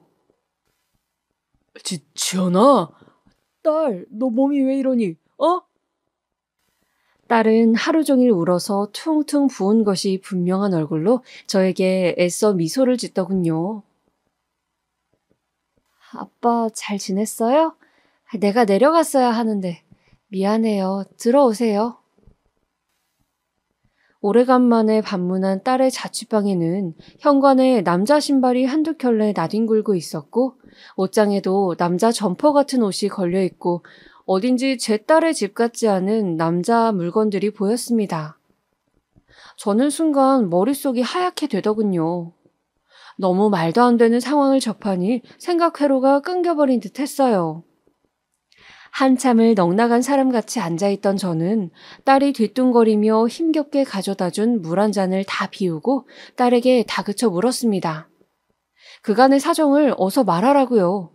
도대체 네 몸이 왜 이러냐고 말이죠. 딸은 사시나무처럼 떨면서 이야기를 시작했습니다. 딸이 막 대학 신입생으로 들어왔을 때 지방에서 처음 서울살이를 하는 터라 너무 외롭기도 하고 또 같은 과 친구들이 자신을 촌뜨기로 볼까봐 한동안은 서울말을 연습하기도 하는 등 사람들과 어울리는 일이 쉽지 않아서 외로웠다고 해요. 그래서 딸은 중앙 동아리라도 들자 하면서 게임 동아리를 들었는데 거기서 컴퓨터 게임을 이것저것 많이 하게 되었다고 합니다. 원래도 좀 이과 성향인지라 게임하면서 스트레스가 많이 풀리더래요. 그렇게 게임을 취미로 많이 하다 보니까 학교 동아리 말고도 온라인으로 같이 게임을 하다가 사람들을 만나는 정모도 하게 되고 정모를 나가보니 게임이라는 공통 취미 때문에 즐거워서 술자리도 하게 되곤 했다고 합니다. 그러다 거기서 한 남자를 만나게 되었다고 합니다. 그 남자는 자신은 농구를 하다가 프로 농구 선수가 되지 못해서 대학을 일반 경영학과를 가서 회사를 다니고 있다고 소개했다고 합니다. 키도 크고 눈썹이 진한 훈남 외모의 그 청년에게 제 딸은 호감을 느꼈대요. 나와 다르게 뭔가 세련된 사람 같다는 생각을 하면서요. 몇 번을 만나 게임도 하고 같이 맥주도 마시고 하면서 제 딸은 더욱 그 사람과 친밀해졌습니다. 함께 맛있는 것을 먹고 하다 보니 서로 연애를 하기로 얘기가 되었고 계속 밖에서 만나다 보니 그 사람을 자취방에도 들이게 되었다고 했습니다. 저는 그 대목에서 경솔한 딸의 행동에 너무 화가 났지만 바쁘다는 명분으로 자주 올라와 체크하지 못한 제 탓도 크다는 생각에 괴롭더군요. 그 사람은 회사 일을 하다가 한 번씩 피곤하다고 와서 자고 가기도 하고 일요일에 딸의 집에서 간식을 만들어 먹기도 했다고 합니다. 그때는 세상을 다 가진 것처럼 바보같이 그 사람에게 빠져서 지냈다고 딸은 울면서 이야기를 하더군요. 그런데 그렇게 지내던 어느 날 우연히 화장실을 간 그 사람 핸드폰에 전화가 오는데 전화를 전해주려다 딸은 그만 실수로 통화 버튼을 눌렀다고 합니다. 여보, 오늘 언제 온다고 했지? 저녁 해야 돼? 수화기 너머로 다정한 여자의 목소리가 들렸다고 합니다. 그리고 확실치는 않지만 아기 웅얼거리는 소리도요. 딸아이는 너무 충격을 받아서 그만 핸드폰을 떨어뜨리고 말았대요. 그리고 화장실을 나온 그 사람에게 따져 물었답니다. 오빠, 방금 전화 오던데 누구야? 저녁 해야 되냐고 묻던데. 부탁인데 솔직하게 말해줬으면 좋겠어. 남자는 자신을 뚫어져라 노려보며 추궁하는 제 딸의 눈을 보면서 자신이 사실은 유부남이라고 고백했다 하더군요. 갓 돌이 된 아기가 있다고. 삶이 너무 지쳐서 게임 정모라도 나가면 활력이 생길 것 같아서 나갔는데 너에게 반해버렸다고. 그래서 유부남이라고 하면 상대를 안 해줄까봐 이런 일을 저질렀다고요. 딸은 당장 나가라고 소리를 지르며 그 남자를 쫓아내고 이별을 고했다고 합니다. 딸의 인생의 첫 연애이자 첫 이별이었죠. 그리고 그 후로 입맛도 없고 구역질도 나는 것 같아서 한동안 식음을 전폐하다가 이상하게 그 후에는 또 입맛이 돌아서 내가 실현당하고 이제 다시 회복을 하나 봐 하면서 입맛도 는 대로 먹고 싶은 것을 마음껏 먹었다고 해요. 그러다 보니 살이 5kg 이상 단기간에 확 붙으면서 뭔가 나른하고 모든 일에 기력이 딸리는 느낌이 들었다고 합니다. 특히 뱃살이 너무 쪄서 바지도 맞지 않고 불편해서 같은 과 친구가 효과 좋았다고 하던 다이어트 약을 처방해준다는 병원을 방문했는데 의사는 이런저런 증상들을 듣더니 고개를 갸웃하고는 일단 소변 검사를 해보자고 했대요. 염증 수치 같은 것을 체크해봐야 된다고요. 딸은 그렇게 소변 검사를 하고 임신이라는 청천벽력 같은 소리를 들었다고 합니다. 여자였던 의사 선생님은 임신이고 입덧 증상이 있었던 것으로 보아 개월이 좀 된 것 같으니 어서 산부인과를 가서 정확하게 몇 주나 되었는지 확인을 해보라고. 생리주기 체크 안 하냐고 자기 일처럼 안타까워 하셨다고 해요. 제 딸은 고등학생 때 입시 준비를 하면서 생리불순이 심해서 굉장히 불규칙하게 생리를 했었거든요. 제 아내도 그랬기 때문에 저도 석류다 뭐다 좋다는 것을 챙겨 먹였고요. 그런데 그 불규칙한 주기 때문에 딸은 자신이 임신했다는 것도 모른 채로 몇 개월을 지내왔던 것입니다. 마침 입덧으로 살이 쪄서 난생 처음 뱃살이 찌니 불편한가 보다라고 배가 조금 나온 것도 별스럽지 않게 여겼던 거예요. 저는 기가 차서 할 말이 없었습니다. 뱃살이 찐 것과 임신한 것을 헷갈리다니. 아무튼 정신이 번쩍 든 딸은 그 길로 허둥지둥 산부인과를 찾아갔다고 합니다. 그리고 임신 3개월이라는 진단을 받았는데 그 남자의 아이가 틀림없어서 정말 싫었지만 어쩔 수 없이 그 사람과 연락을 했다고 합니다. 사실 아이를 낳을 수 없으니 지우겠다는 이야기를 하려고 전화를 한 것인데 그 사람은 제 딸에게 그동안 보고 싶었다면서 한 번만 만나서 우리 이야기를 다시 하자고 제 딸을 설득했대요. 당연히 매몰차게 네가 임신이든 말든 내에 맞냐는 등의 온갖 막장 드라마 같은 반응을 생각했던 제 딸은 그래도 완전 나쁜 놈은 아니었구나. 나를 걱정하고 있구나 하는 생각에 순간 마음이 약해져서 그놈을 만나러 커피숍으로 갔다고 합니다. 그렇게 다시 만나게 된 그날, 그 남자는 자신이 이혼할 테니 기다려달라고 절대 아이를 지우지 않았으면 좋겠다고 무릎 꿇고 애원했다고 해요. 제 딸은 이미 3개월이면 작은 개월수가 아닌데 어떻게 해야 할지 갈피가 서질 않아서 오랫동안 고민을 했다고 합니다. 처음에는 이 남자도 아이도 얼른 정리해버리고 다시 대학 공부에 매진하자는 쪽으로 기울었지만 4개월째에 접어들자 병원에서 낳는 것도 고려해보면 어떻겠냐고 딸이라고 성별을 슬쩍 말해줬다고 해요.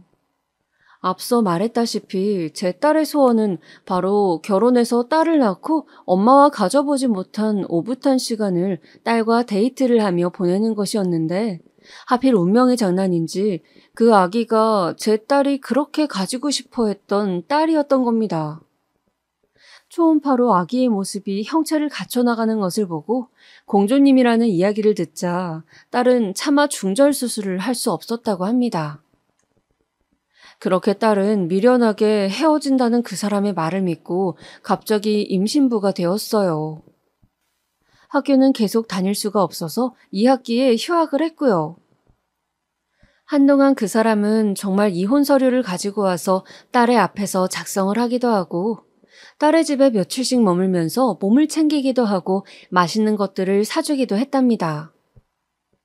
그렇게 3달 넘게 딸의 곁에서 예비신랑 노릇을 하면서 우리 신혼집은 여기로 하자. 조만간 부모님께 인사드리자. 신혼여행은 멀리 못 가겠지만 그래도 어디라도 가자며 계속 딸을 홀렸더군요. 딸은 저에게 이제 그 사람을 인사시켜야 한다는 생각에 이혼은 언제 정리되냐고 재촉을 했습니다.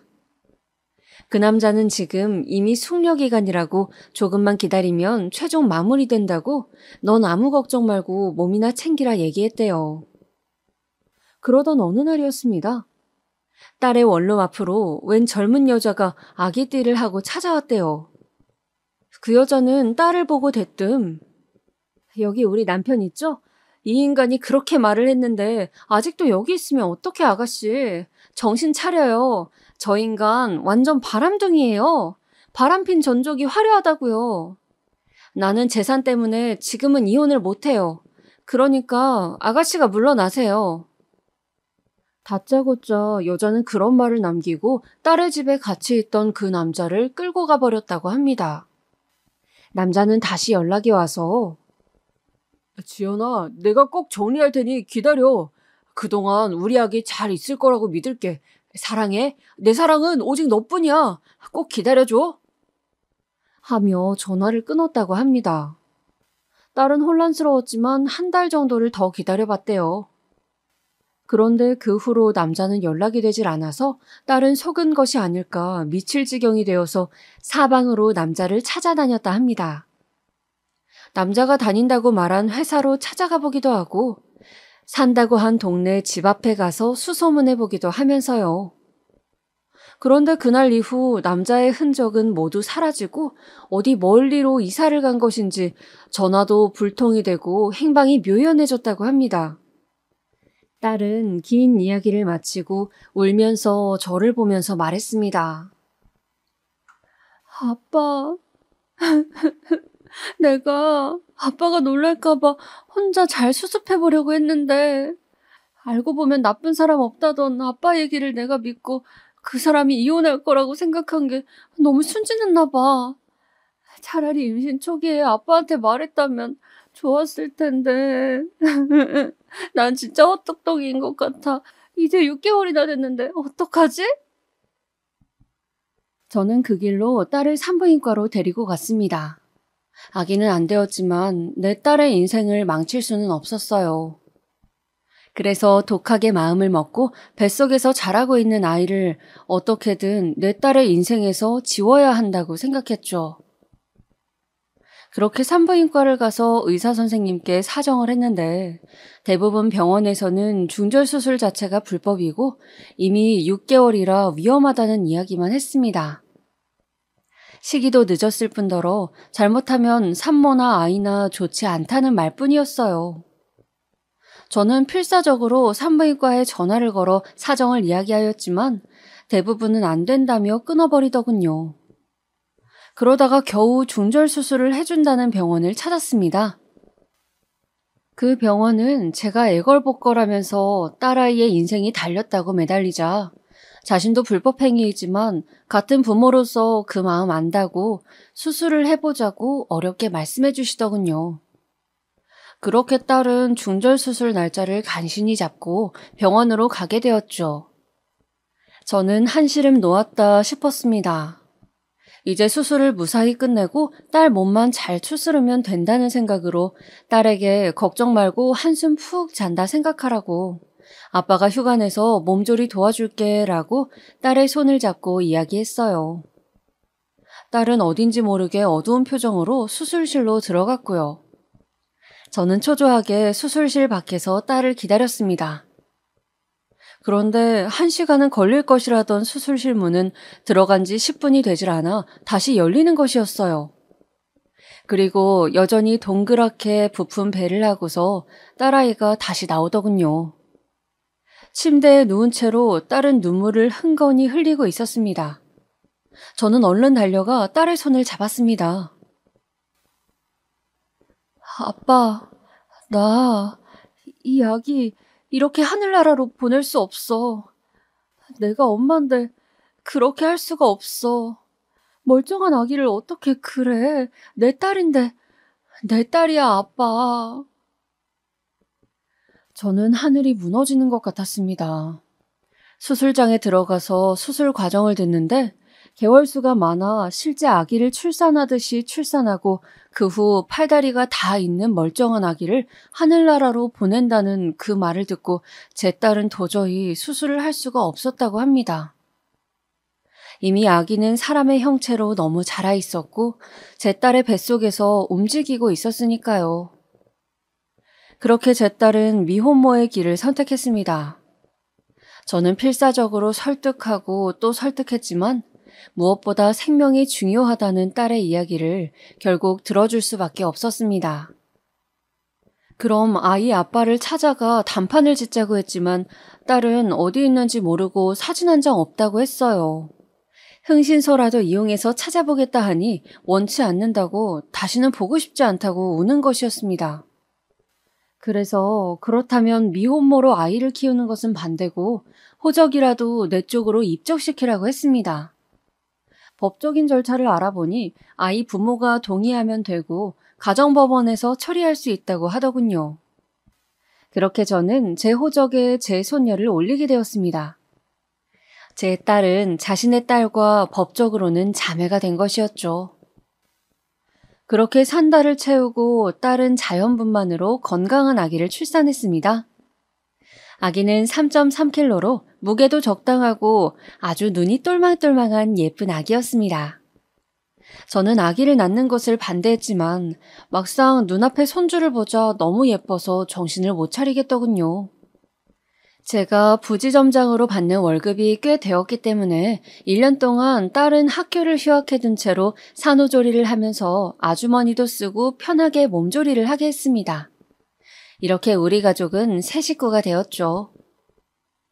딸은 가끔 병원에 예방접종을 가거나 검진을 가면 부부가 아기를 데리고 오는 사람들을 볼 때마다 눈가에 눈물이 고였습니다. 저 몰래 눈물을 닦다가 들킨 적도 있었죠. 자신도 한부모 가정에서 자랐는데 딸마저 그런 신세가 되었다며 딸은 마치 수도꼭지처럼 눈물을 흘렸습니다. 저 역시 그런 딸에게 뭐라고 해줄 말이 없었습니다. 왜 그랬냐고 저야말로 딸에게 화를 내고 싶은 기분이었죠. 왜 그렇게 경솔하게 어디서 굴러먹었는지 모르는 놈에게 마음을 덜컥 줘버렸냐고. 대책 없이 그놈을 왜 기다렸냐고. 자기 몸 건사를 왜 못했냐고 말이죠. 그러나 눈물을 달고 사는 딸아이에게 더 이상 상처를 줄 수는 없었어요.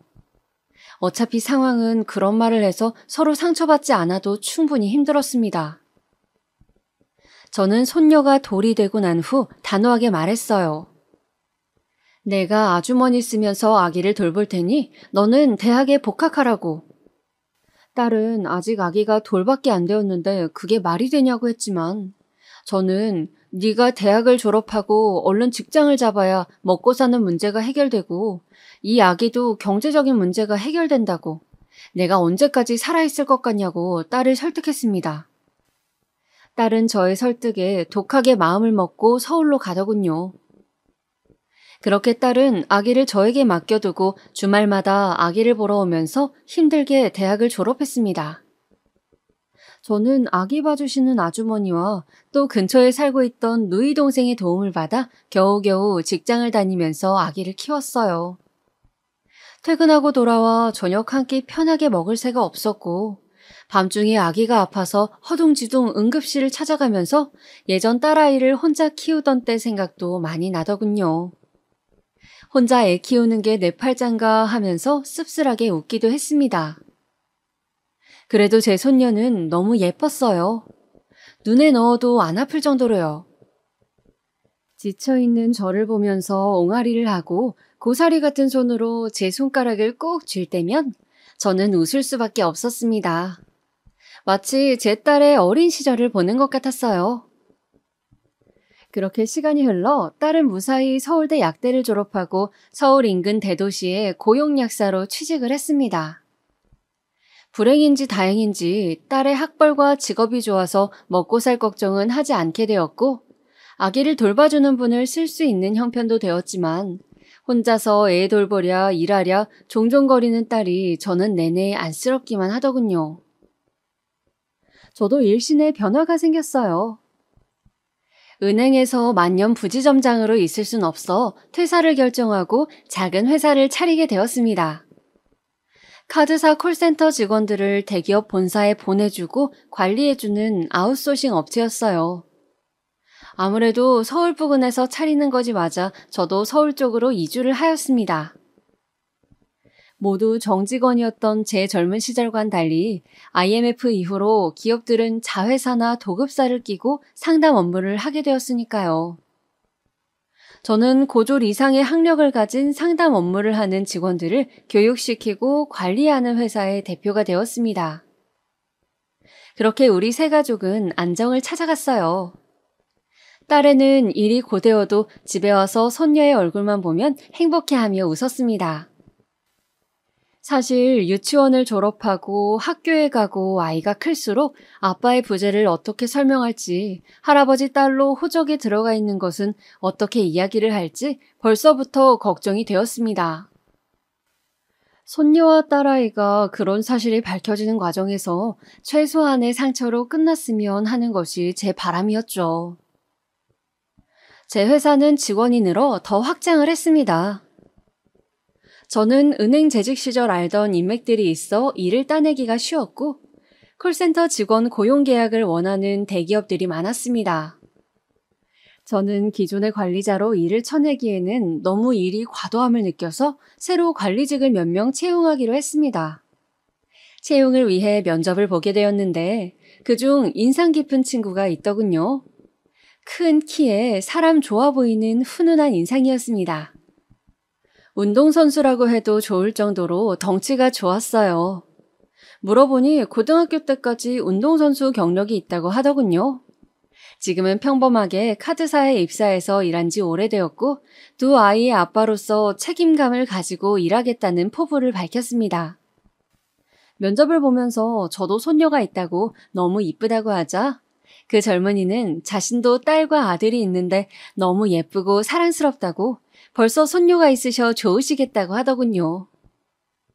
저는 그 친구에게 매니저라는 직함을 주고 김 매니저라고 부르며 친하게 지냈습니다.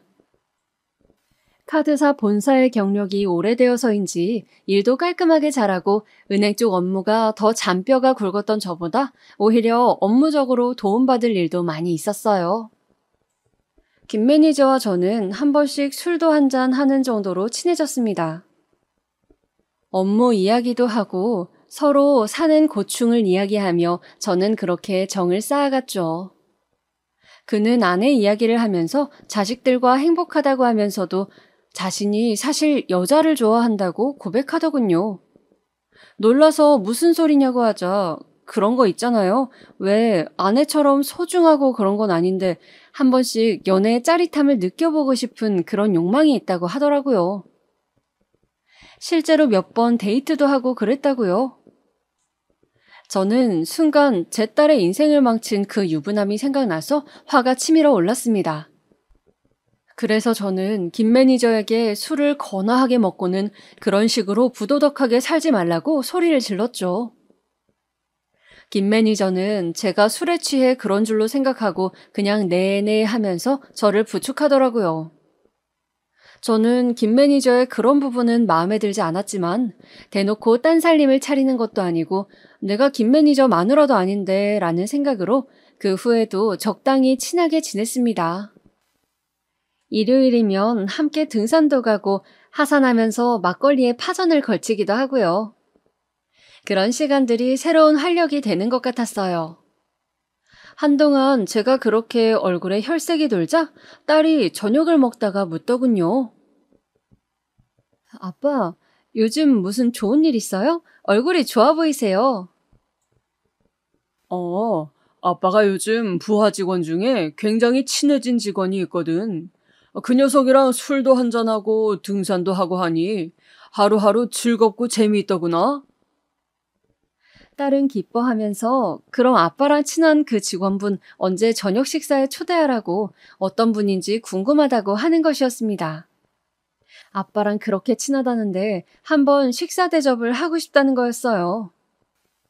저는 딸이 그렇게까지 이야기를 해주니 더 신이 나서 지난 일요일 같이 등산을 가서 찍은 사진을 보여주었습니다. 봐봐, 여기 연두색 등산 점퍼 입은 친구? 이 친구가 바로 김 매니저야. 일도 잘하고 굉장히 좋은 친구야.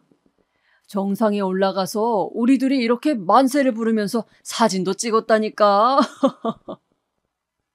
그런데 어쩐지 폰 사진을 보는 제 딸의 반응이 심상치가 않았어요. 딸은 제가 잡고 있던 딸의 어깨가 조금 떨리더니 딸은 제 말에 대답을 하는 둥 마는 둥 하면서 갑자기 몸이 안 좋다고 방에 가서 쉰다고 했습니다. 그 후로 며칠간 딸은 컨디션이 안 좋다고 방에 쏙 들어가 버리고 아이 케어만 열심히 할 뿐 저에게 말을 걸지 않았어요. 저는 딸이 갑자기 왜 저러나 싶었지만 무슨 일이든 있다면 이야기해주겠지 싶어서 기다려보기로 했습니다.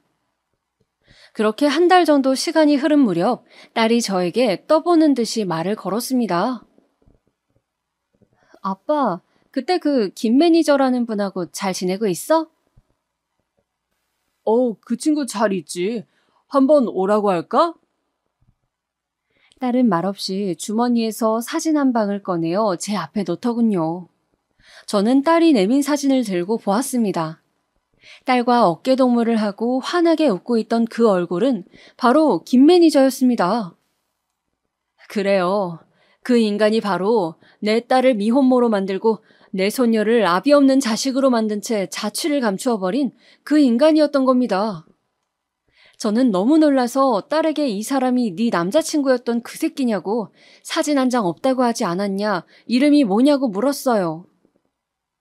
딸은 사실은 다 태워버렸지만 사진 한 장은 남겨놓았다고 아빠 폰에서 그 사람을 봤을 때 심장이 멎는 것 같았다고 하며 개명을 한 것 같다고 왜 또 내 인생에 이렇게 우연히 나타난 것인지 영문을 모르겠다며 또 눈물바람을 하는 것이었습니다. 겨우 잊으려 애쓰며 살고 있는 우리 앞에 그 자식은 또 이렇게 드라마틱하게 나타났습니다. 저는 이것이 하늘이 저에게 준 기회라 생각했어요. 복수할 기회 말이죠. 어떻게 하면 이 자식의 인생을 내 딸이 겪은 그 몇 배 이상의 고통 속으로 들어가게 할 수 있을지 궁리를 해보았습니다. 일단 표면적으로는 김 매니저와 계속 친한 사이를 유지하면서 김 매니저의 관심사를 떠보기 시작했어요. 김 매니저는 요즘 주식에 관심을 갖고 있다며 저에게 우량주 혹시 아는 것 있냐고, 혹시 정보 같은 거 있냐고 물어오는 것이었습니다.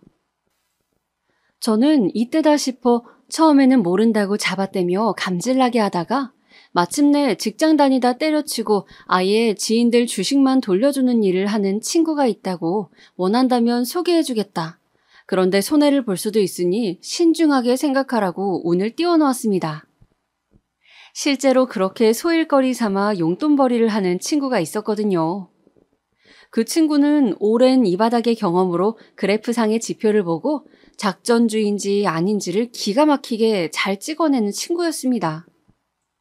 큰 세력들이 작전을 들어갈 때 따라 돈을 넣었다가 빠지기 직전에 낌새를 채고 빼는 방식으로 저와 제 주변 지인들의 재산을 꽤 불려줬죠. 저는 그 후로 김 매니저와 술을 한잔할 때마다 은근슬쩍 주식 수익률에 대한 이야기를 던졌습니다. 그리고 많이 위험하다고 알려져 있는 선물 거래까지도 이 친구가 하는데 아직 마이너스가 크게 난 적이 없고 거의 회복했다며 계속해서 유혹의 말을 남겼습니다. 김 매니저는 본인도 카드사에 오래 있었던지라 선물은 위험해서 내키지 않는다고 주식한다는 그 친구분 진짜 작전줄을 아는 거냐고 못 믿는 기색이었지만 사람이란 본디 같은 말을 반복해서 계속 듣고 옆 사람이 계속 수익이 나는 것을 보여주면 넘어오게 되어 있죠.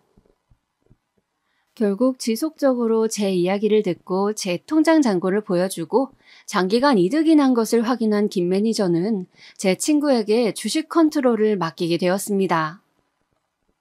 처음에는 경계 모드로 1,000만 원 정도를 넣더니 6개월 이상 10에서 20% 이상의 수익이 나자 아파트 청약이 당첨되어 잔금을 치려고 모아둔 2억의 대부분을 몽땅 밀어넣으면서 과감하게 투자하더군요.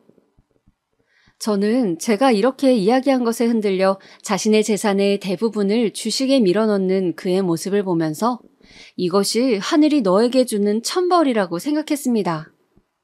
내 딸 눈에 눈물 나게 한 이상 나 역시 니놈 눈에 피눈물을 받아내야겠다는 생각이었어요.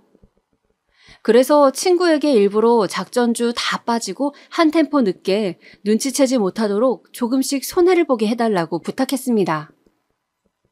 친구는 처음에는 내키지 않아 했지만 제 딸과 저의 사정을 듣고 그 원수가 그놈이라는 것을 알자 티 안 나게 협조해주기로 했습니다. 저는 그에 응당하는 제 자산관리 등의 일을 그 친구에게 더 주기로 했고요.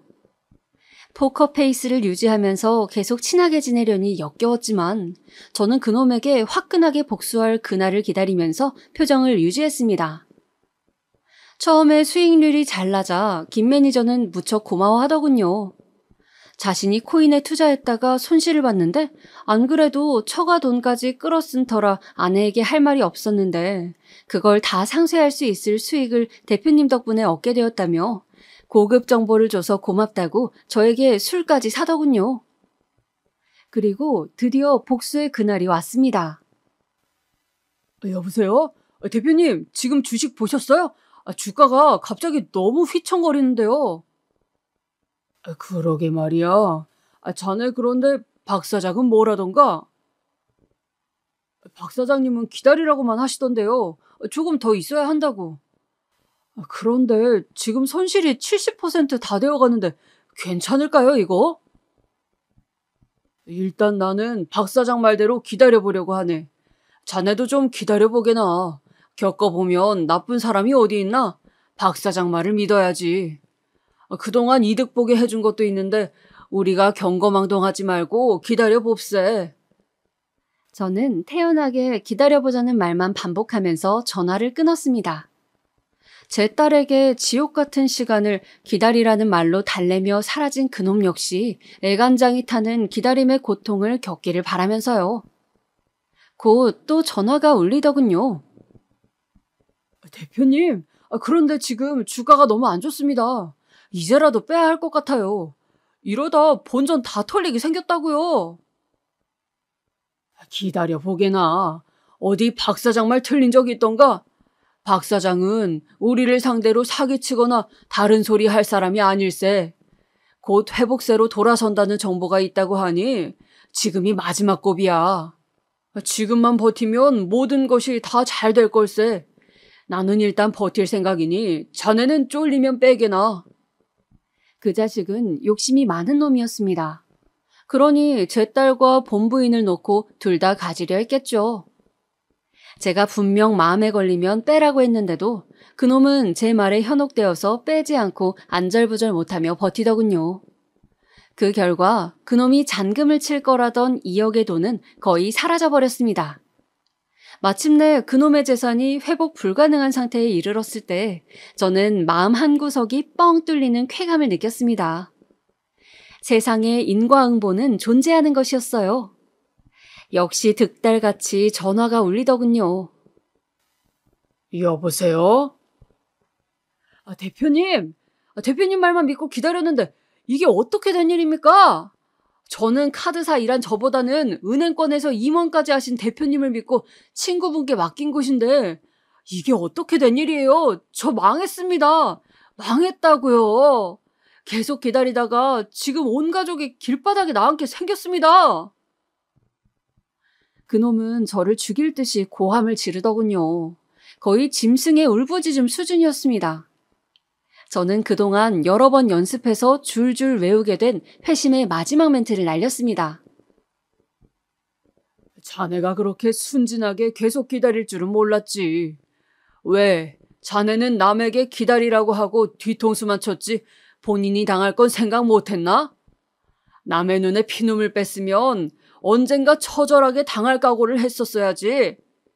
자신이 저지른 죄값은 반드시 어떤 형태로든 돌아온다는 것을 똑똑히 명심하며 살아. 이 개자식아, 자네는 당장 해고야. 내일부터 출근하지 말게.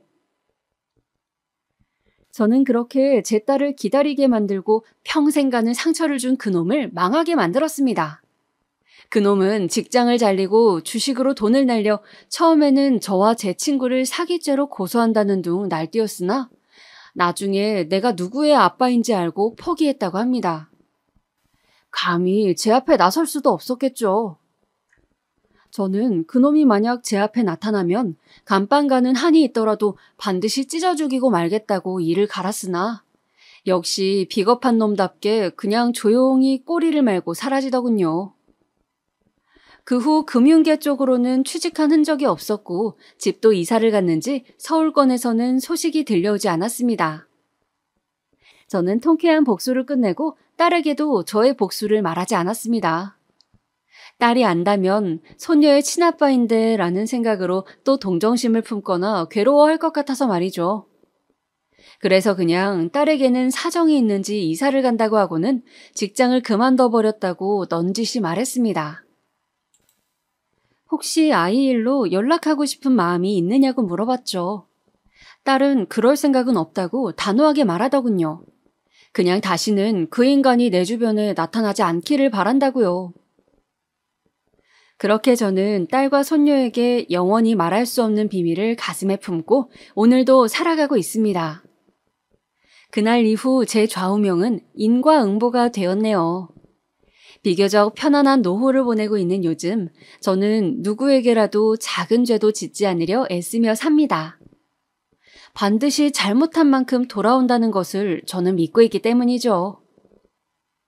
여러분, 제 가슴속 이야기를 들어주셔서 감사합니다. 이제 겨울이 끝나고 곧 봄이 오겠지만 아직 날씨가 쌀쌀하네요. 코로나 조심하시고 즐거운 하루 보내시길 바랍니다.